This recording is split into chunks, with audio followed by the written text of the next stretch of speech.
Hey everybody, welcome to McFarland Minutes. I'm Natalie McFarland, founder and president of McFarland Productions, director at Off Your Rocker Films, and your host. In these episodes, you can expect deleted scenes, in-depth campaign reviews, project highlights, marketing concepts, book reviews, and a deep dive into the creative process at Off Your Rocker Films.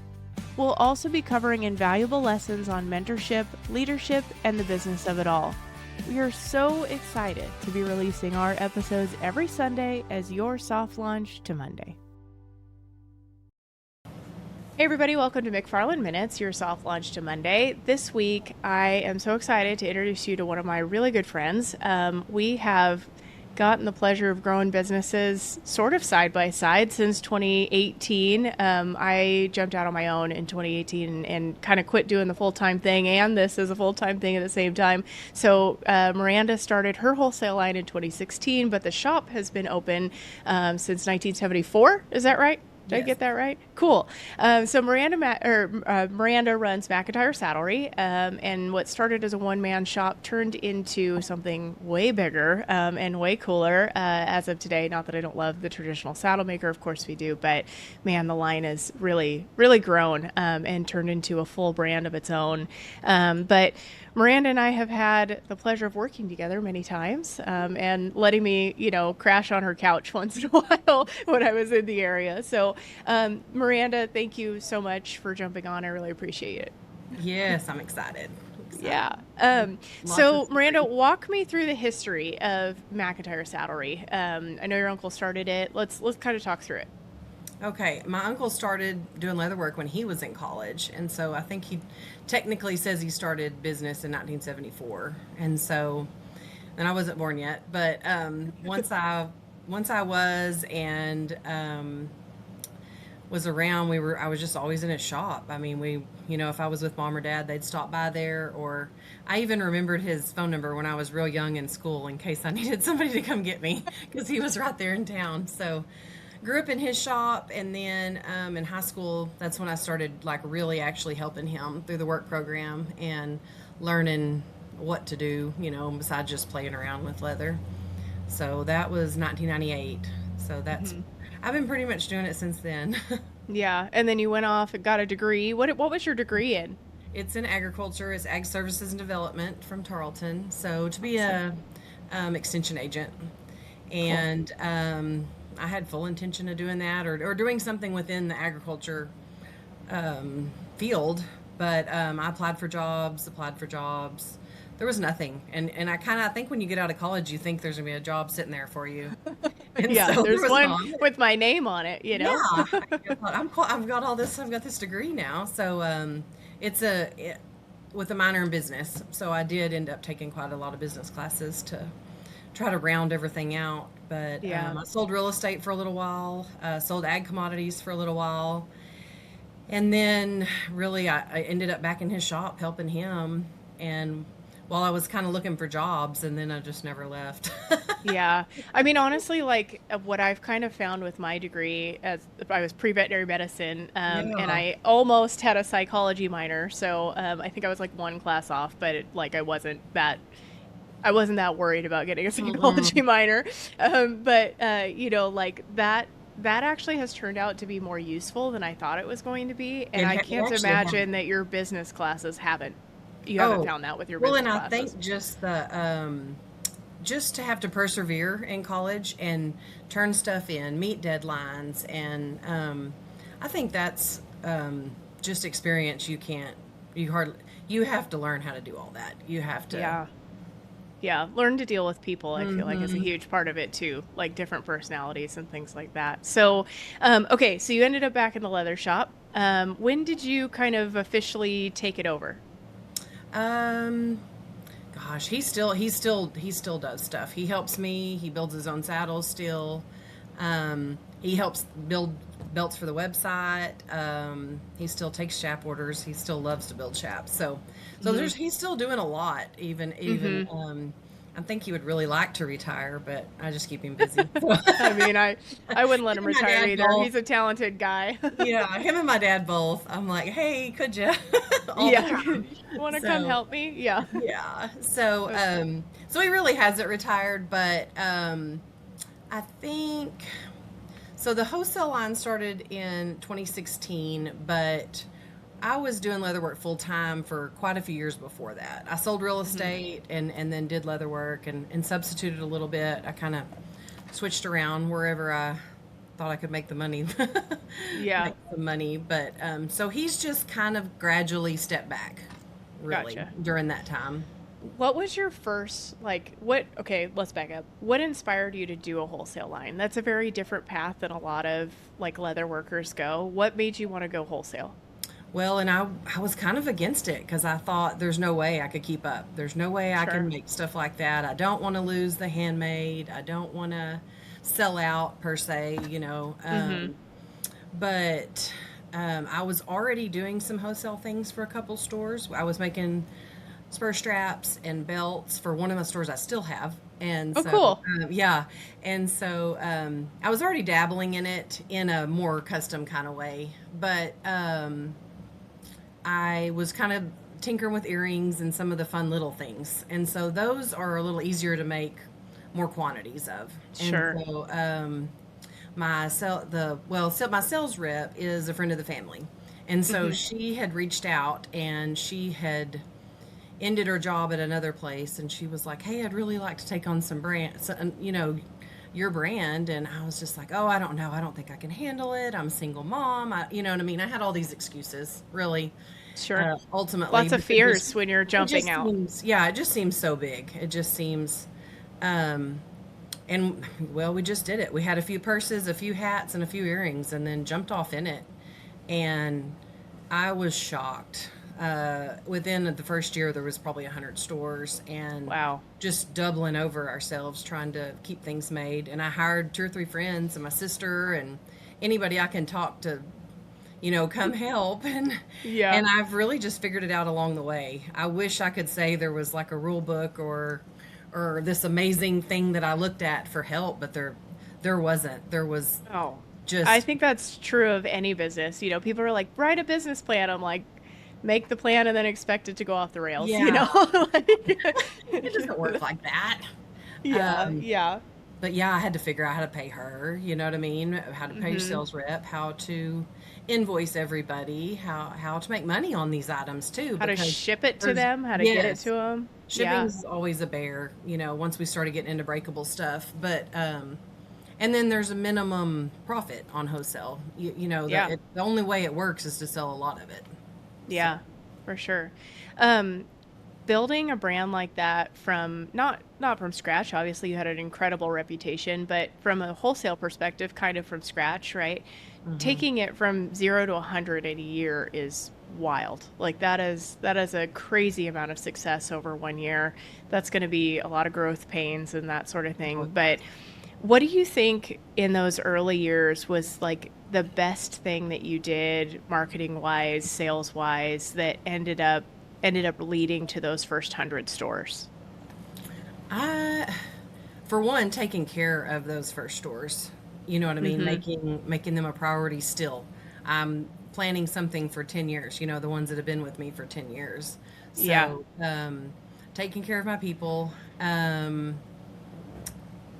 you know, I'm not going to say there's like one great marketing thing that I did. I did put stuff on Facebook. I met you. you know, there was really great things that happened that Yeah. kind of came easy. Yeah. Um, I started doing more advertising the bigger it got, really and truly. A lot of it was word of mouth, I think, and Sure. I think word of mouth and networking is like that's yes, such a huge piece of this, and that's whether you're, talking with a friend, you're going to an event to network, or sometimes it's just like you needed that influencer, right, to give you kind of that yes, push on social that maybe ended up introducing you to other people that then you can network with. Those types of things are huge in business, and those relationships. I think it's such a common theory, such a common answer is like, man, it just really took relationships. Did you find that in your business too? oh yes. And then I started. Well, a lot of my friends too just jumped on board and were like, "Oh, they would go in a store and be like, that's my friend's stuff." And, they were Mm-hmm. really great to show their friends, tell their friends. And then some of the even the influencers that reached out early on, like I'm still have a relationship with them, you know what I mean, whether they're still doing that or not. It's been really cool to get to Yeah. know people on all spectrums of the business, whether they're using the product, promoting the product, or it's in their store. Mm-hmm. Um, and I know a lot of the store owners, you know what I mean, Mm-hmm. I try to go see them as much as I can, and Yeah, that's a what's big working, deal. what's not working, give me some feedback. Yeah, yeah. What is selling and what is not selling? I need to understand what's moving for Mhm. sure. When speaking of kind of influencers, I know you've used a few over the years, and some of them you kind of use, you've used over the years, still Mhm. working with. Um, when, influencers were sort of a newish concept, at least in the Western industry in Mhm. 2016. How early did you jump in on utilizing some of those influencer resources, even if it was paid or unpaid, either way? At first, I was skeptical because they would come at you with contracts, and Mhm. and then sometimes the money didn't sound right, and so I was Sure. skeptical for a while. So I bet unless they were a friend that just wore something and tagged me and things like that, I think I was probably for 3 or 4 years, I imagine, Yeah. until I actually um, well, and then I got burned a couple times too, because they would ask for product and you'd send them, and then you wouldn't get anything. You might get Anything. one little blob or something like that. And Yeah. so, and then I got to where, so then you kind of want to negotiate with them because you want to know, are you going to get your money's worth? Are you going to send them all these Yeah. products and then never see them wear them or anything? Yeah. Yeah. So it kind of grew and changed as it went. I think I don't think there's just a blanket answer really for Yeah. that because they've all been sweet girls, and really really happy for anything that anybody has shared and used, and even if it's just, hey, I love this candle, and tag me on their story, you know what I mean. Mm-hmm. Really Yeah. That appreciative that people that have kind been of that. stuff is huge. Yeah. Yeah. You do a few in-person, booths and things like that, or send your sales rep to Wessa, for example. Can you talk some about how maybe some of those in-person efforts have impacted McIntire Saddlery?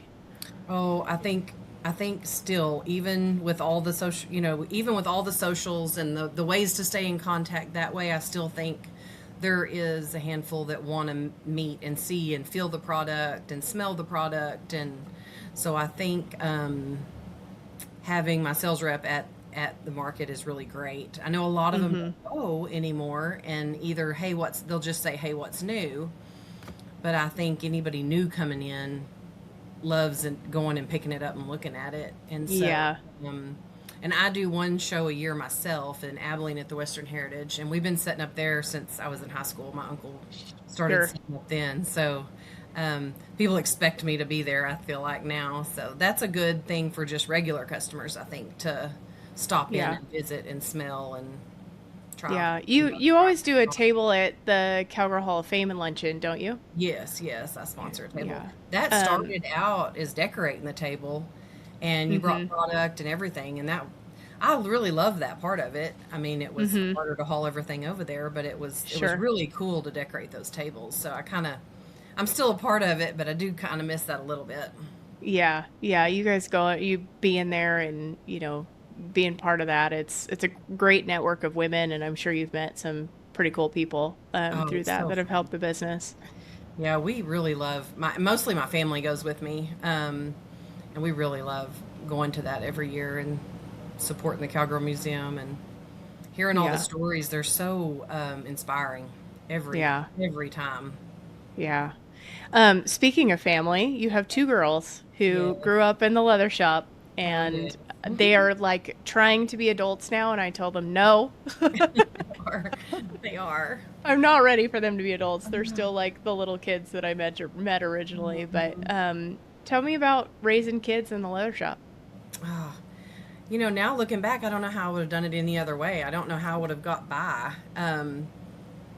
Having to go to a job Yeah. and get your kids to daycare and all those things. So I'm extremely lenient on my employees because I know what it takes to be a mom and how Mm-hmm. hard it is when they're sick or when you can't get them here and there and be everywhere you're supposed to be on time. So, yeah, I would take them to, even when they were little bitty, I would take them to preschool.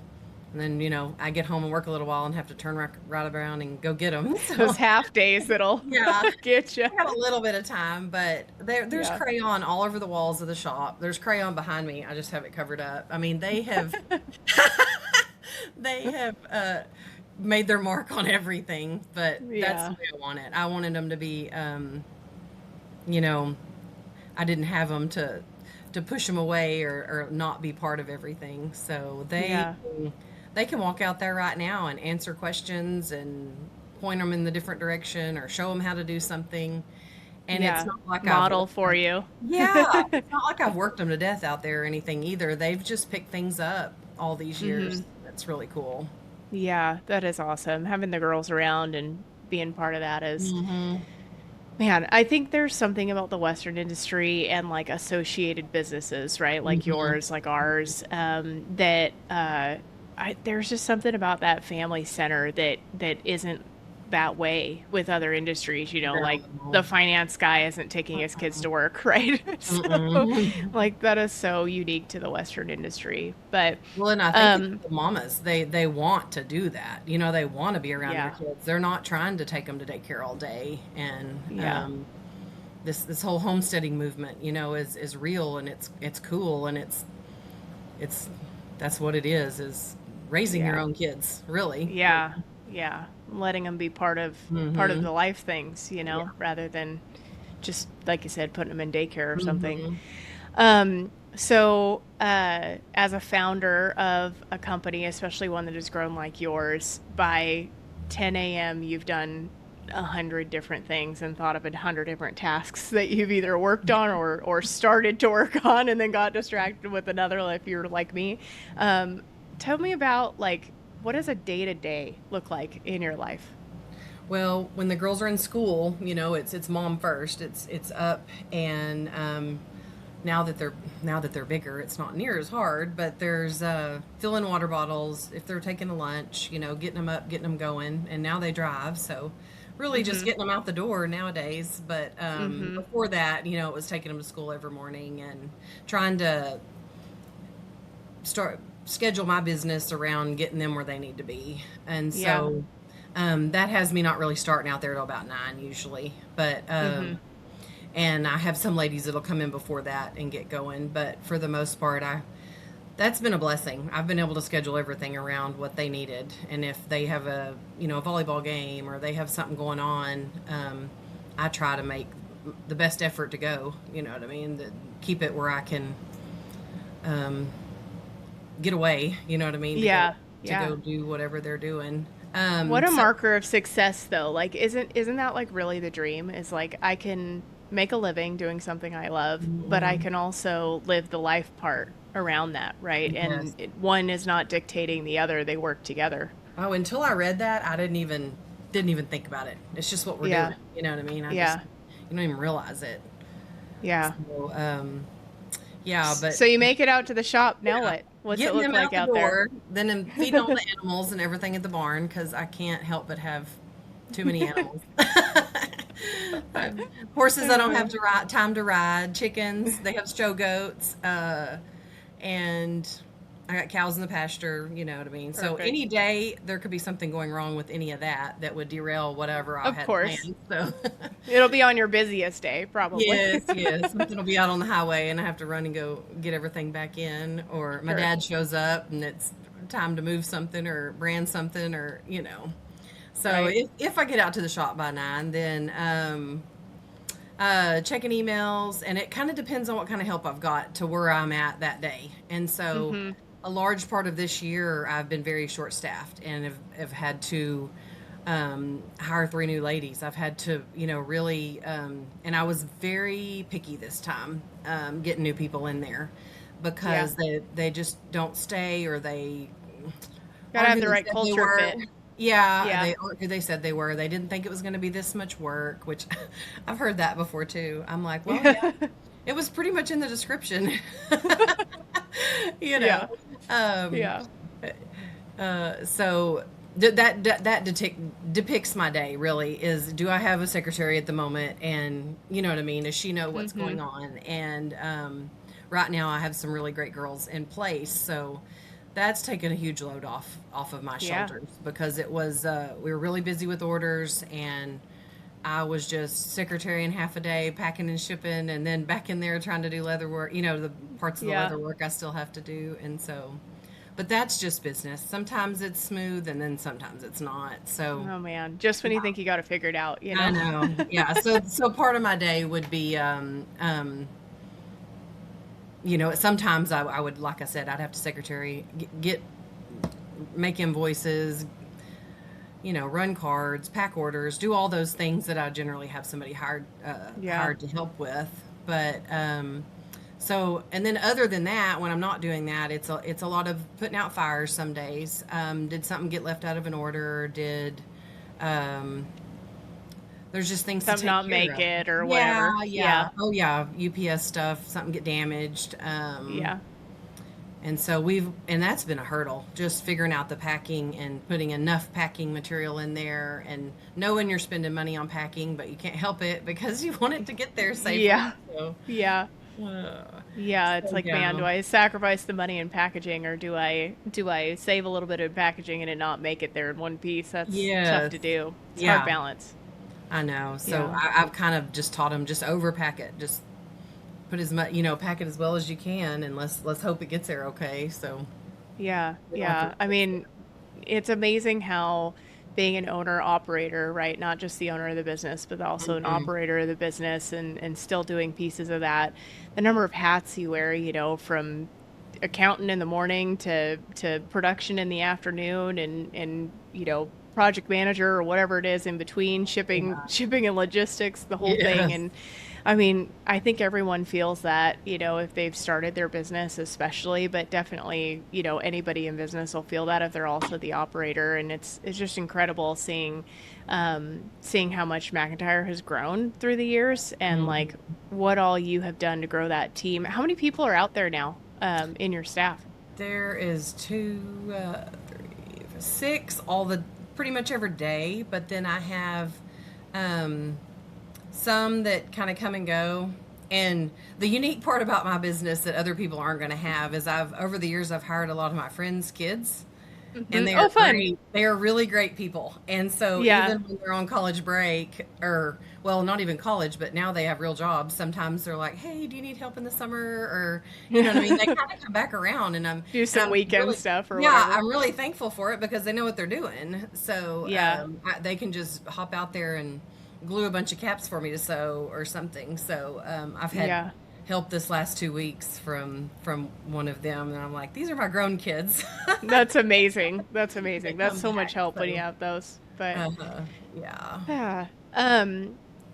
I think, something that is kind of unique, and kind of a different experience is, especially in the maker world, there's a lot more male makers than there are Mhm. female makers. And that's, maybe out of tradition, but I think that's changing. I know lots of incredible female makers now. Mhm. What has it been like to be, one, a woman in business, and then one as a woman in a maker business?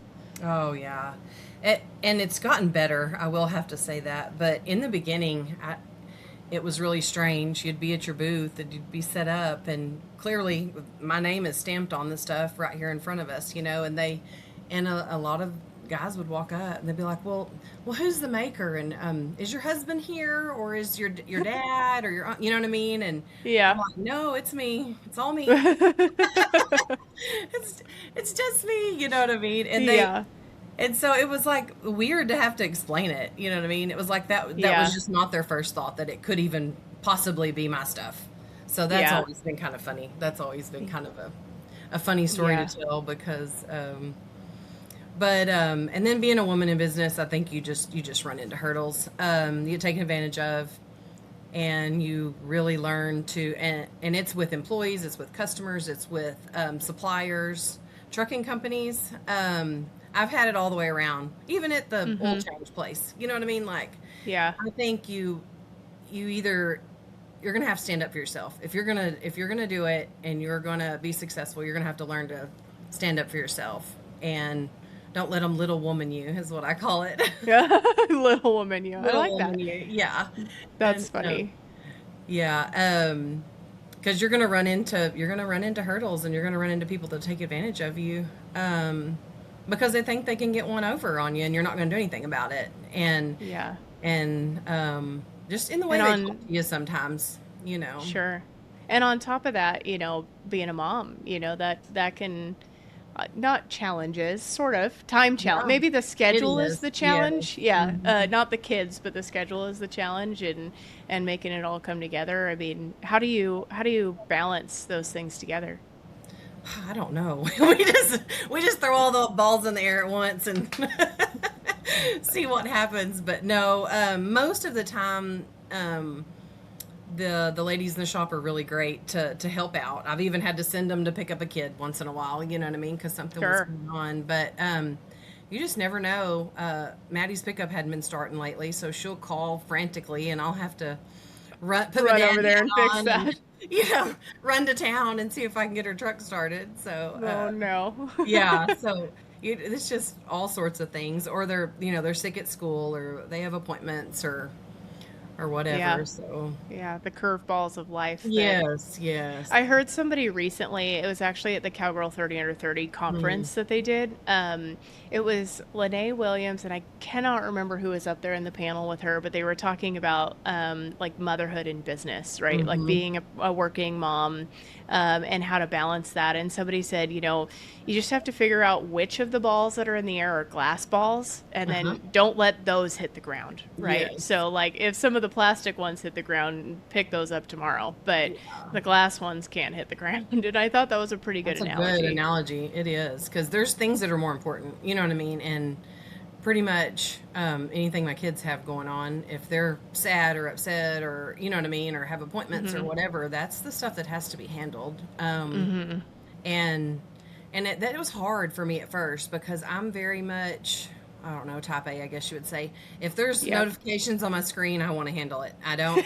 Me If I too. don't text them back right now, I'm going to forget. If I don't email them Yeah. back right now, I'm going to forget. So that's taken me years of training myself to be like, that can wait. You know what I mean? That's not going to fall apart if you'll just, you know what I mean? Let's handle what's right in Yeah. front of us and take care of this, and then we can move on to those Yeah. things. What do I really have to handle today on Yes, some yes. days, And then Mhm. if I get time for the rest of it, I get time for the rest of it, Mhm. sort of thing, or I catch it up tomorrow, whatever it is. Yeah. Um, when you think about the years of building the team, going from, your uncle and you to you for the most part, and then adding team members to the team, if you had like one lesson that you could have taught yourself day one in business about leadership or management or basically working with a team, what's the one thing you wished you would have known when you started hiring? Oh, I think it's going to have to be get your bluff in early, would be the best way to Sure. describe it. Like, lay out what you expect. Because if Mm-hmm. you don't, and say you're too friendly, and you're too forgiving, and you're, too lenient, then that will just come back to bite you. And I hate that, because I have a big heart, and I really want to take care of people, and everybody that's here, I feel like's family. But on the other hand, you really can't do that, because you need Sure. them to show up and and do a job, and you're paying a good wage, and giving them bonuses, and flexible scheduling, and things like that. So Sure. I think having a workplace expectations or something like that in place, which it's grown. I mean, it went from 4 or 5 items to 2 pages. You So know what I mean? it's Over a the years. it's a continuing Yeah. added to, yeah. And it's silly stuff too. When I hand it to new employees, I'm like, I know some of this sounds crazy, but it's happened. It has Yeah. happened in here, so Yeah, funny yeah. I even have to say it. But yeah, I think it would be, know what you want. Like, know what you want when you're in, especially when you're hiring too. Like, line out what they might have to do, so there's no surprises when they get here, and let them know what your expectations are. And Yeah. what's good for the goose is good for the gander. You can't let one employee get away with a few things, and then not, and then turn And around then and treat a get on. different one Yeah. differently. Yeah, Hmm. yeah, for sure. Make sure it's even across the board. Yeah. That's So that's can be been really tough to hard to do in different situations. hmm Yeah. Um, so we talked a lot about your kind of what you did to start from the marketing perspective to get going, but what does marketing look like today for McIntire Saddlery? What are kind of the main go-to platforms that you're working on? What are some things that are working for you? Maybe some things that aren't working that you stopped doing. What does that look like? Well, for a while, I was really, it seemed like Instagram was it, you know what I mean? And everybody was posting and doing on Instagram, and that was growing, my following and everything on there. And Mm-hmm. then it just, it flattened Yep. out. And Yep. so, You're not the only one. yeah.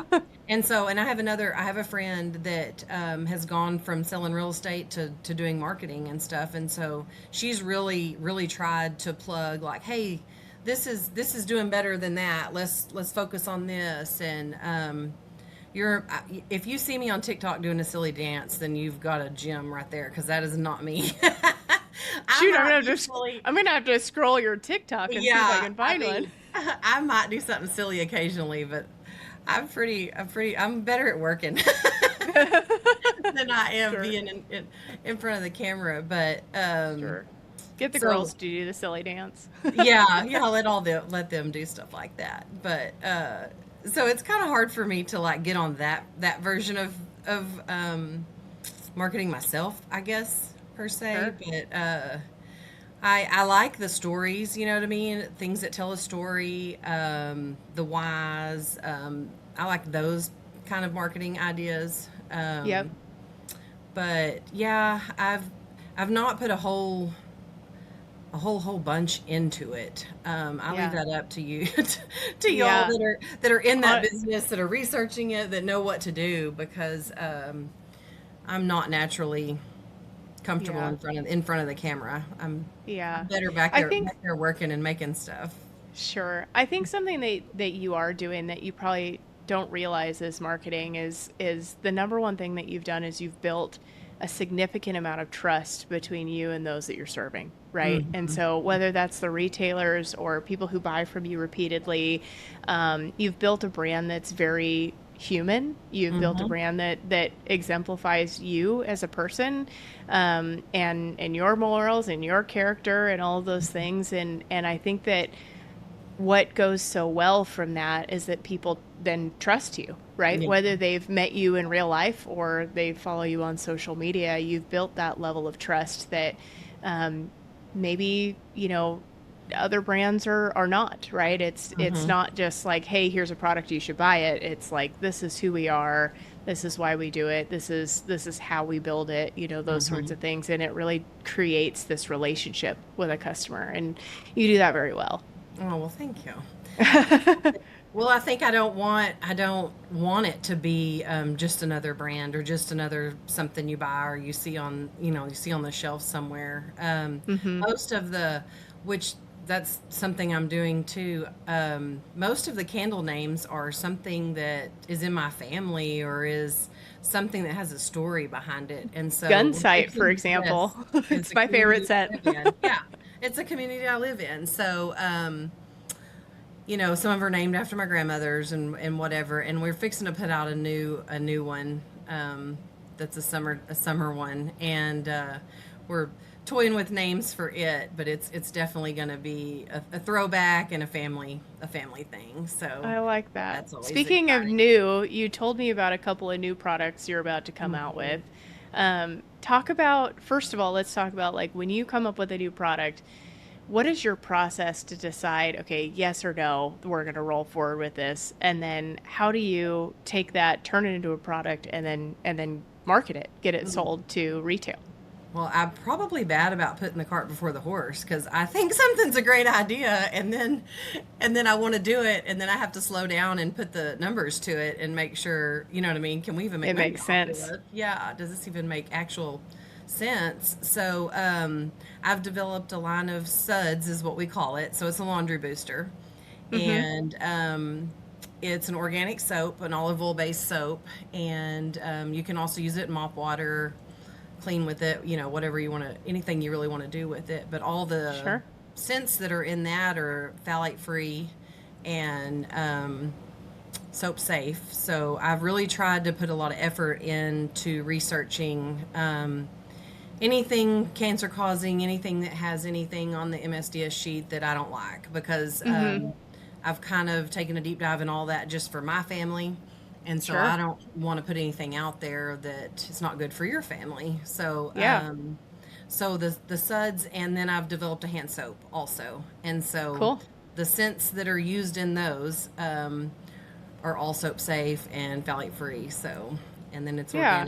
organic, soaps. So, So I'm when excited do about those release, or are they out they are. already? They're out. Yeah, they came Cool. out in January. So, Awesome. yeah, or the suds came out a little before that, but the hand Cool. soaps came out in January. So, Awesome. Yeah. And we're enjoying they're that. on your website and also Mhm. at retailers? Yes, they have Awesome. them. Cool. That's amazing. Yeah, so that's been kind of fun. I just, I guess with the scents, you can kind of you can expand and do a lot of different things. And I've just thought, well, what are we going to use? First of all, and Yeah. what are people buying? And Mhm. I see people still shopping at those one stores, that sell those kinds of Yeah. things. And so I Yeah. thought, well, we need to try this because Yeah. I think it's another good addition, really. Yeah, I think you've done such a nice job of kind of rounding out the brand, right? Like, you Hmm. obviously, the leather products are incredible, from Hmm. the spur straps all the way to earrings, and you've done ball caps and hair clips, and I'm Hmm. forgetting 100 things, right? Yeah. All kinds of things. You've done graphic tees, which were great. I have too big of a collection of McIntire Saddlery graphic tees, Me too. but I think for a while there I didn't wear anything but McIntire Saddlery. It was like a lot of graphic tees. I loved them. And then, you've done the candles, you've done now the soaps. You've done a very nice, like, very wide variety of products. What made you want to kind of venture outside of just leather? Why do the other things? I think because everybody loves the way it smells in my shop. I think that's what started it. They would walk in and Yeah. be like, "Oh, it smells so good in here," and it's really not one thing. It was the glue and the lacquer and the good leather. You know what I mean? Good leather Hmm. smells amazing, like Oh by itself. man, there's And nothing better than the smell of a leather shop. yeah, and I try really hard to use the company that's in the United States for Hmm. nearly everything now. They've worked with me wonderfully on getting me supplied and everything. So, and it smells amazing, and you can tell if you get cheap leather, and it just doesn't have that smell. So, Hmm. the saddle shop smell, that it's in my line. That's what it came from. Was Yeah. people saying, "Oh, I love the way it smells when I come in here." So that's Yeah. what started it. Here, take it home with you. Oh, car Yeah. scents. That's the other Oh, thing and we I didn't talk even about. used to like lacquer a little piece of leather and send it with my friends so they could put it in their vehicle. You know what I mean? Yeah. And so then I think I started selling just the leather smell, Hmm. and then one day, those gel air fresheners they sell. They don't. I've Yeah. had a cup one or whatever, and I was like, they don't hold the smell very long. You know what I mean? I wonder if leather would hold it longer. And then Hmm. it just spiraled from there. And so I Yeah. thought, yeah, let's put that scent on the leather, and then they can rescent it when it goes out, and keep Hmm. rescenting it, and then it just kind of one thing led to another. Then I thought, well, everybody loves candles. Let's do candles, and make sure they have a room Hmm. spray and then a melt to go along with it. And wouldn't it be cool to have a whole set? And Yeah. so Yeah. that it just kind of spiraled from there. So we have like 40 cents now, and then I'm about to add at least two more. So That's awesome. one for summer. Yeah, I've got I think one of my favorite things that I've ever gotten from you is the little inserts for your cup holders in your car. The Like, coaster and then car when coasters. you Yeah, put your, like, warm coffee cup on it, I swear it makes the scent, like, it does. reactivate or something, like, it just, Yeah. like, it smells so good. And then I can switch what scent when it wears out. Mhm.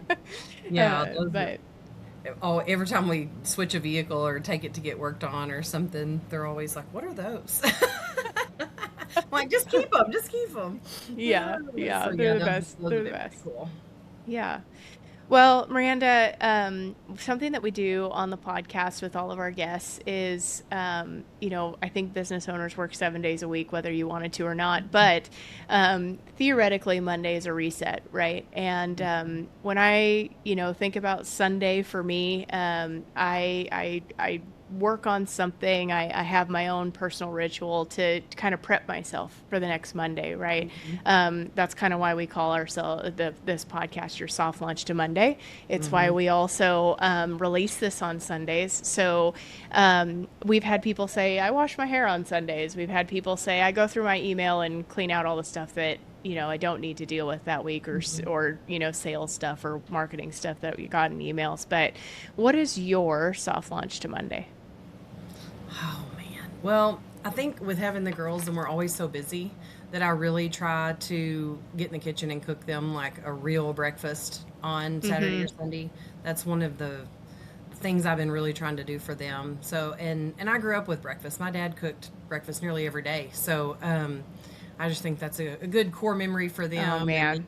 And then we even have leftovers, for the next few days or whatever. But, yeah, around here, Sundays for just getting ready for the next week. Kind of, I'll make a pile, what needs to go to the shop or what I can deal with tomorrow, kind of thing. Sure. And then the girls are kind of making their own list and figuring out what their week looks like. So it is definitely a reset day, and I it's like a love-hate with Sundays because it is your last day off technically, but it's Monday's coming fast. Yeah, it sneaks up on you. This Monday really snuck up on me, so I get it. I know. I've been doing stuff all around the house and remodeling a little storage room and doing so. Cool. I've been making it a pantry and all kinds of stuff this weekend, and then thinking I really should be in the shop sewing those caps or yeah, man, it'll drag you back over there. Yeah, but there's time for that, so for sure. Anyway, well, Miranda, thank you so much. I think that you have done just an incredible job growing the brand and watching it, develop and change and grow and add more and all of those things over the years has been so much fun. Obviously, also love having you as a personal friend to me. I think the world of you and your girls, and really need to get back down there so I can see you guys. It's been too long, but thank you. Thank you for taking the time. Remodeled, so it's oh shoot! Now I really need to stop by. I'm going to be in Lubbock this week, so I'm not going to quite be there. But next time I'm in Fort Worth area, I'll make the quick little drive out there and come see you. But for sure. Well, it's been great getting to know you two and having a friendship this many years already. So. Man, we are. Let's not talk about how long it's been because it doesn't feel like it's been that long. But here we are. It's going by. Yeah, man, it is. Okay, well, thank you so much. I really appreciate your time. And where can people follow you? The website is McIntireSaddlery.com, and then it's pretty much the same for Instagram, Facebook, even TikTok. It's just McIntire Saddlery. Awesome. Or my personal, if you really want to see something maybe funny, or stay tuned with the kids. Yeah, for sure. Well, thank you, and appreciate it. All right. It's good seeing you.